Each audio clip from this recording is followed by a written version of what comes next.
नमस्कार. मी राहुल कुलकर्णी. गोष्ट तशी महानगरपालिकेच्या निवडणुकीतल्या प्रचारादरम्यानची.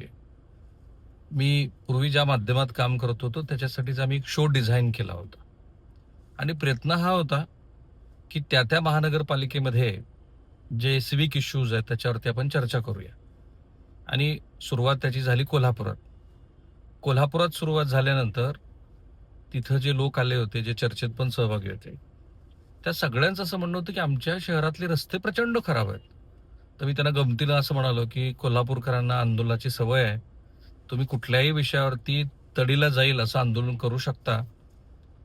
पूर्वी तुम्ही ज्यांच्याकडे ते होतं, ज्यांनी तिथे टोल वगैरे केले आणि शहरातले रस्ते केले, त्यांना पिटाळून लावलं आणि शेवटी सरकारनं ते रस्ते तुमच्याकडनं घेऊन, म्हणजे त्या एजन्सीकडनं घेऊन तुमची त्याच्यातनं मुक्तता केली.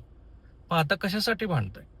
तर ते म्हणाले, नाही नाही, आता सरकारकडनं अपेक्षा आहे की आम्हाला रस्ते चांगले झाले पाहिजे. थोड्याशा चर्चेतनं माझ्या असं लक्षात आलं की कोल्हापूर शहरातल्या रस्त्यांसाठी एक असा निधी आलेला आहे आणि त्या निधीच्या जोरावरती सत्ताधारी घटक पक्ष प्रचार करतायत, विरोधक त्यांना प्रश्न विचारतायत.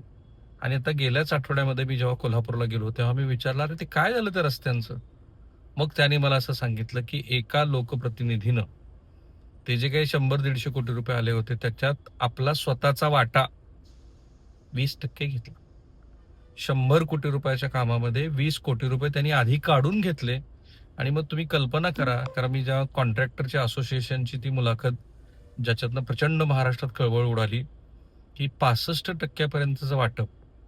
तर ज्या कोल्हापुरातनं गेल्या आठवड्यात ही खळबळ उडाली, त्याच कोल्हापुरातनं आज एक 3 मिनिटाचा व्हिडिओ बाहेर आलाय. जे कोल्हापुरातले लोक आहेत त्यांना आधी मी जे जे काही बोललो त्याचे संदर्भ लगेच लागतील, पण मी महाराष्ट्रातल्या आणि जगभरातल्या प्रेक्षकांसाठीचं विश्लेषण करतोय. चॅनल सबस्क्राईब करा. 3 मिनिटाच्या या व्हिडिओमध्ये कोणीतरी अगरवाल नावाचे गृहस्थ आहेत, ते राज्य नियोजन मंडळाचे उपाध्यक्ष श्री राजेश क्षीरसागर यांच्याशी बोलतात. ते कोल्हापूरमधले आमदार. पूर्वी ते श्री उद्धव ठाकरे यांच्याबरोबर होते, नंतर शिवसेना फुटली आणि मग बाकीचं सगळं राजकारण तुम्हाला माहिती आहे. तर त्याच्यानंतर एकदा ते पराभूत झाले आणि आता ते निवडून आले. त्यांना मंत्रिपद हवं होतं. एकनाथ शिंदेना काही त्यांना मंत्रिपद देता येत नव्हतं. पण राजेश क्षीरसागर यांना राज्य नियोजन मंडळाचं उपाध्यक्षपद दिलं आणि ते स्टंच सपोर्टर आहेत शक्तीपीठाचे. म्हणजे मी आणि त्यांच्याशी बरोबर 3-4 तास आम्ही बऱ्याच गप्पा अवांतर मारल्या. मग त्यांची मुलाखत करत असताना माझ्या लक्षात आलं की शक्तीपीठासंदर्भामध्ये त्यांच्याकडे बरंच माहितीपूर्वक असं साहित्य आहे. त्यांनीच मला सांगितलं की कोल्हापूरमध्ये नवा रिंग रोड करण्यासंदर्भामध्ये सरकारची काहीतरी सकारात्मक बाजू आहे. पण मग आता जेव्हा हा व्हिडिओ बाहेर आलाय की जे सगळेच लोक आता ते ट्विट करतायत, त्या व्हिडिओमधनं मी आधी जेवढे संदर्भ सांगितले ते संदर्भ तुम्हाला उलगडतात का बघा. 3 मिनिटाचा व्हिडिओ पूर्ण पहा, आवश्यक आहे ते पहा. बोला, काय काय म्हणता? कधी आला तुम्ही? मी इकडे राहायला, मी इकडेच आहे ना साहेब. हा? राहायला इकडेच आहे ना. राहायला तिरगावला आहे का? हो. हा हा. नाही, आता मला एक सांगा, आपला हिशोब कसा ठरला होता? साहेब, त्या दिवशी तुम्ही इथे बसलेला आत गेला, त्याच्यानंतर राहुल आणि प्रशांत आत गेले. काय ठरलं मला सांगा. हा, मला म्हणाले की साहेबांचे 5. ऐका, कशा करता द्यायचं आपलं होतं? ऐका ना तुम्हाला साहेब, भेटायला आलो होतो, काय सांगितलं होतं? ऐका, एक मिनिट ऐका साहेब. पुढे 1 मिनिट मला द्या ना फक्त. बोला. मला म्हणाले आपला 7चा हिशोब ठरलेला, बरोबर आहे. ते म्हणाले साहेबांचे 5 आणि आमच्या दोघांचे 1-1. ऐका, त्याप्रमाणे 40 लाख मी तुम्हाला दिले साहेब. नाही, एकच मिनिट साहेब, माझं कंप्लेंट नाही. आणि त्यांना ऑफिशियल ट्रान्सफर केलं साहेब राहुलला मी. एवढे त्यांनी घाई केली माझ्याकडे. एक लक्षात घ्या साहेब, आपलं काय ठरलं होतं? 60% ठरले. विचारला का? अहो, पण ते आज तुमच्या बरोबर गेले साहेब. नाही, असं नाही करून चालत. तुम्ही त्यांचं काय असेल ते बघून घ्या. नाही, त्यांना 1% द्यायचा, तो तुम्ही 2 दिला. आम्हाला 2% तुम्ही कमी दिले. हे बघा, व्यवहार क्लिअर ठेवा. आम्ही दुसऱ्याकडे काढून तुम्हाला दिले साहेब. त्यावेळी त्यात तयार होता मला साधलं, तर म्हणजे राहून द्या, तुम्हाला बोलले म्हणून दिलं. नाही, पण ते साहेब खरं सांगू आता तुम्हाला. हे बघा, तुम्हाला तिथं कामात काय मदत करता येईल ते मी बघतो, पण असं नाही सांगणार. नाही साहेब, मला आता ते कामच, कारण तिथे पण मला एवढं प्रेशर. तुम्हाला पैसे परत देऊन टाकायला करून दे मग. ओके साहेब, सॉरी. हा साहेब, ठीक आहे. नाही, हे बघा, राग मानू नका साहेब. रागाचा विषय नाही साहेब, जो व्यवहार ठरतो तो आपण पाळायचा. नाही साहेब, माझ्याकडनं हे बघा साहेब, माझ्याकडनं पाळला गेलाय साहेब. तुम्ही चुकताय कुठं? एक लक्षात घ्या, व्यवहार आहे असं. मालक कोण आहे? मालक तुम्ही आहात. कोण मिळालं बोलायला? अरे पण हे पण मला एक गोष्ट सांगा, त्यामध्ये कोण आधीमध्ये काय ढवळाढवळ करत होतं, तुम्हाला मला भेटता येत नव्हतं का? अहो साहेब, आता आपण म्हणतो कशाला चुगल्या करा ना, आपला स्वभाव नाही साहेब. असं नाही ते कसं आहे माहिती आहे काय, सगळी वरती पण करावं लागते ते, असं नसते ते. अहो साहेब, तुमचं सगळं मान्य आहे, पण तुम्ही माझ्या जागी येऊन बसा ना साहेब. तुम्ही चुकलाय साहेब, आय ॲग्री, पण तुम्ही आमदारच आहे, मी साधा माणूस आहे. असा विषय नाही साहेब, आमदार साधा माणूस. आणि आज तुमचं कोल्हापूरमध्ये सगळं चालतं ताकद आहे. नाही. माझी काय ताकद? त्यांनी सांगितलं हे बघा, ते तुमच्या मागे हात गेले आणि मला ते बाकीचं काही विषय माहित नाही. तुम्ही कामात मला कुठं मदत करायला सांगा. नको साहेब, मला खरंच व्यवहार ते तुम्ही मला ते गोदरेज बरोबर पण नाही जमणार, जाऊ देत. ठीक आहे मी तशी व्यवस्था लावा. हा? त्याला बोलवून देतो मी. ओके तशी व्यवस्था लावा. ओके हं? काय नाही लागलं तुम्ही नंतर बघा खबर आहे डायरेक्ट चालेल. खरं बघा माझी पण काय अरे साहेब पण ठरलं होतं. अरे तुम्ही काय नाही ते बाहेरचं परस्पर अरे साहेब, परस्पर नाही, इथेच झाला व्यवहार. तुम्ही आता 2% त्यांना पैसे दिले नाही, मी त्यांना 1% दिला. देऊ नका. पुढचा 1% त्यांना द्यायचा होता. आणि आता काय तुम्हाला करायचं नसतं तर विषय नाही नको साहेब, सॉरी. हा ठीक आहे, काय हरकत नाही. ते करायचं असलं तर तुम्हाला राईट. सो आता ज्यांनी हा व्हिडिओ कोल्हापूरमध्ये प्रेस कॉन्फरन्स घेऊन माध्यमांना दिला ते इंगवले नावाचे गृहस्थ, राजेंद्र इंगवले, राईट. ते पण पूर्वी एकत्रित शिवसेनेमध्ये होते. एकत्रित शिवसेना फुटली आणि मग उद्धव ठाकरे गटाकडे ते गेले आणि ते काल परवापर्यंत जिल्हाध्यक्ष होते उद्धव ठाकरे यांच्या शिवसेनेचे. त्यांचा आणि राजेश क्षीरसागरांचा पूर्वी मैत्री होती त्यांची अनेक अर्थानं. आता ती मैत्री तुटली अनेक अर्थानं, आणि ती तुटल्यानंतर राजेश क्षीरसागर यांच्या चिरंजीवाचा एक व्हिडिओ कसिनोमध्ये, ते काही कसिनोत जातात कशाला लोक, तो एक व्हिडिओ त्यांनी शेअर केला आणि त्या व्हिडिओला त्यांनी असं पॉवर पॉईंट प्रेझेंटेशन वगैरे दाखवलं 8-10 दिवसापूर्वी. नंतर त्याचा काही फारसा प्रभाव झाला नाही. आता नंतर 2-4 दिवसापूर्वी ज्या वेळेला त्यांनी उद्धव ठाकरे यांची शिवसेना जिल्हा प्रमुख पदावरून सोडली, तर त्या प्रेस कॉन्फरन्सच्या नंतर राजेश क्षीरसागरांना प्रश्न विचारला आणि त्यांनी काहीतरी कुत्सितपणे हास्य केलं वगैरे. ते झाल्यानंतर इंगवलेंनी ही प्रेस कॉन्फरन्स केली आणि त्या प्रेस कॉन्फरन्समध्ये हा जो कथित लाचखोरीचा व्हिडिओ आहे तो त्यांनी प्रेझेंट केला आणि त्या व्हिडिओ नंतर मग त्यांची जी काही राजेश क्षीरसागर यांच्या संदर्भातली भाषा आहे ती तुम्ही जरूर बघा. मी आता ह्या व्हिडिओमध्ये नसेल पुढे, पण मला माननीय मुख्यमंत्र्यांना हा प्रश्न विचारायचा आहे की किती काळ आपण असं म्हणणार आहोत की आमच्या राज्यामध्ये हे जे इन्स्टिट्यूशनल करप्शन आहे ती जबाबदारी आमची नाहीच आहे.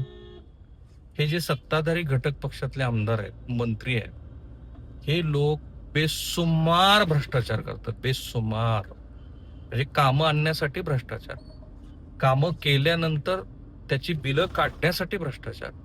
पूर्वी काय मंत्रालयात 0.5% वगैरे काहीतरी होती लाचखोरीची अमाऊंट, आता ती मंत्र्यापर्यंत 10-15% गेली आहे. महाराष्ट्र ज्या दिशेला चाललाय त्याच्यानंतर तुम्ही राज्यकर्ते म्हणून आज असाल उद्या नसाल, काही कुणाकडे ताम्रपट नाहीये, पण तुमच्या कार्यकाळामध्ये महाराष्ट्राची दिशा ही प्रचंड घसरणीला लागलेली आहे, हे मात्र लोक निश्चितपणे सांगते. सो हे इंगवले यांनी जी प्रेस कॉन्फरन्स घेतली त्याच्यात ते काय म्हणाले ते ऐका. मी अजून सांगतो की हा कथित लाचखोरीचा व्हिडिओ आहे. मला खात्री आहे की विधिमंडळामध्ये अधिवेशन सुरू आहे, सोमवारी याच्यावरती चर्चा होईल, एखाद्या चौकशी समितीची घोषणा होईल. पुन्हा जायचं ते चॅनल सबस्क्राईब करा. ऐका इंगवले काय म्हणतात.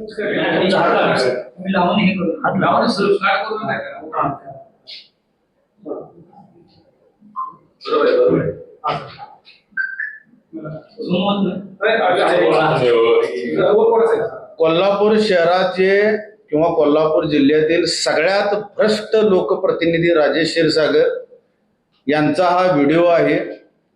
या व्हिडिओमध्ये ते कॉन्ट्रॅक्टरांना धमकावताना दिसतात आणि कॉन्ट्रॅक्टरांनी 40 लाख रुपये त्यांना दिले, हे प्रूव्ह झालं, सिद्ध झालं.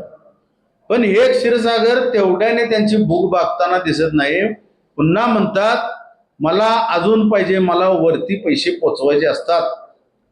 वरच्यांच्या नावावर मुख्यमंत्री असतील, उपमुख्यमंत्री असतील, त्यांना देखील बदनाम करत सुटलेत. एकनाथ शिंदे साहेबांनी अशा लोकांच्याकडे लक्ष केंद्रित करून यांना पक्षातून हाकलायला पाहिजे.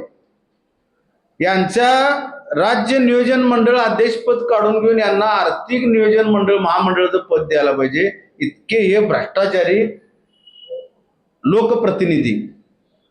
भविष्यामध्ये हे कॉन्ट्रॅक्टर जिवंत असतील काय नसतील मला माहिती नाही, पण ह्या लोकांना लाचलुचपत प्रतिबंधक कायद्यानुसार आणि आयजी ऑफिसनुसार मी यांची लेखी तक्रार सोमवारी करणार आहे. यांना अरेस्ट केलं पाहिजे क्षीरसागरना लाचलुचपत प्रतिबंधक कायद्यानुसार, डायरेक्ट अरेस्ट. आणि यांना माझी एक प्रामाणिक इच्छा आहे, ह्या राजेश क्षीरसागरने 2 वर्ष जेलमध्ये किमान सडून एक पांढरी दाढी आणि पांढऱ्या केसातून बाहेर येतेला मला बघायला जाऊ. प्रचंड भ्रष्टाचारी आणि प्रचंड अत्याचार करणारा हा लोकप्रतिनिधी आहे. माझं तुमचं सगळ्यांचं कोल्हापूर जिल्ह्याचं सौभाग्य आहे की हा लोकप्रतिनिधी रेड हँड सापडला पैसे खाताना. याच्या इतकं दुर्भाग्य या राजश्री शाहूंच्या नगरीत कुठल्याही लोकप्रतिनिधीचं मी बघितलं नाही. आणि अशा लोकप्रतिनिधीचा पर्दाफाश करताना मला फार मानसिक समाधान मिळतं. हा सगळ्यात राक्षसी प्रवृत्तीचा भ्रष्टाचार करणारा लोकप्रतिनिधी आम्ही आज घोषित करत आहोत. भविष्यामध्ये जर क्षीरसागर सत्तेत नसतील आणि जर त्यांची आमदारकी पद रद्द झाली, ही जनता यांना कोल्हापुरी चप्पलनं ठोकते का नाही बघा. आणि त्या ठोकताना सगळ्यात पुढे मी असणार, सगळ्यात पुढे मी असणार. कारण आता हे पोलीस प्रोटेक्शन मध्ये फिरतात, त्यावेळी प्रोटेक्शन नसणार. आणि ज्यावेळी प्रोटेक्शन काढाल ना, त्या रवी इंगोलीची गाडी समोरनं आली तरी तुम्हाला खांब फुटला पाहिजे असं वागणार मी यांच्याबरोबर. पोलीस प्रशासनाला माझी विनंती आहे, या व्यक्तीचा कसलाही फोन येऊ दे, यांचं काम करू नका. ह्याच्या प्रत्येक फोन मागं अर्थकारण असतं. शासकीय अधिकाऱ्यांनो सगळ्यांना ऐका, याला कसली भीक घालू नका या राजेश क्षीरसागरना. याच्या प्रत्येक फोनला अर्थकारण आहे. स्पष्ट सांगायचं, साहेब दूध का दूध पाणी का पाणी असेल तर आम्ही काम करतो, नाही तर तुमच्या भ्रष्टाचारामुळे आम्ही अडचणीत नको. भविष्यामध्ये हे टेंडर घेतलेले कॉन्ट्रॅक्टर अडचणीत येणार आहेत. त्यांनी काम कितपत केले हे शहानिशा होणार आहे. 40-40 लाख रुपये यांना देऊन 1-1 कोटी रुपये ते कोण कोण आहेत त्यांना देऊन परत वरच्यांना द्यायचं म्हणतात. तर अशा लोकप्रतिनिधी करायचं काय? तर आमच्या शिवसेनेच्या भाषेत खाली डोकं वर पाय.